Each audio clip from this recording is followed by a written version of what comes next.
Path kids. Welcome to the Bible Reading Corner where we read the Bible together. Are you ready to read with me today? Great, let's see what we're reading.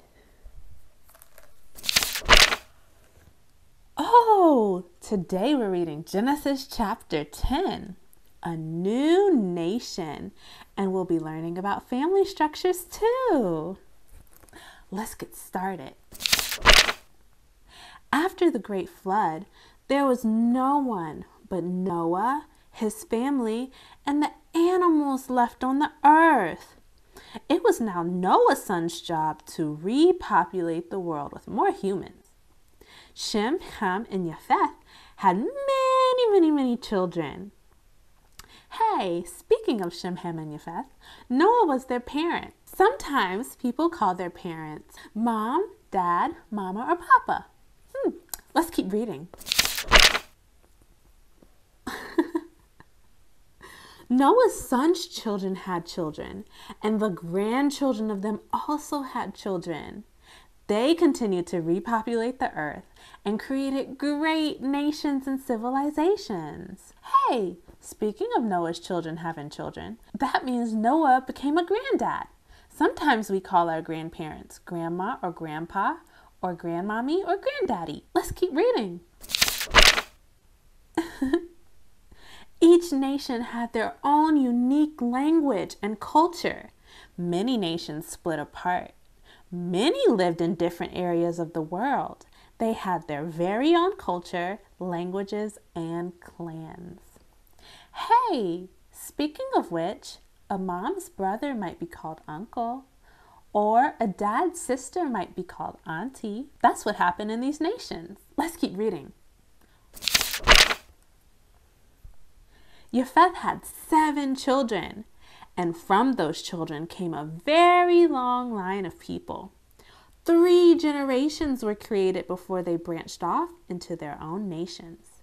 Japheth's lineage was separated into their own groups and clans.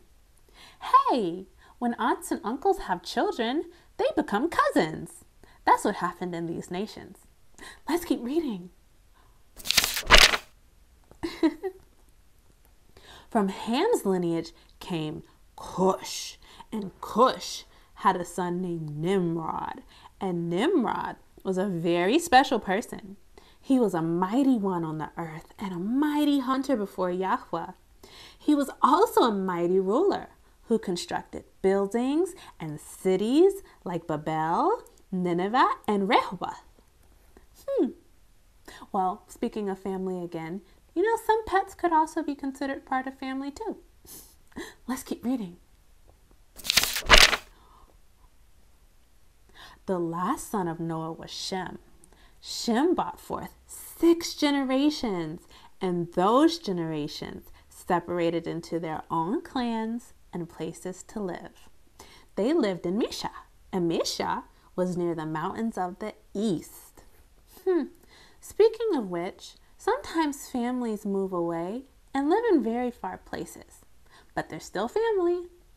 Let's keep reading. These were the clans of the sons of Noah and their own families and groups after the flood of the earth. Well, thank you for reading Genesis chapter 10 with me. Pop quiz. If family moves very far away, are they still considered family? True or false? True. Second question. What was Cush's son's name? Nimrod. Last question. How many children did Japheth have?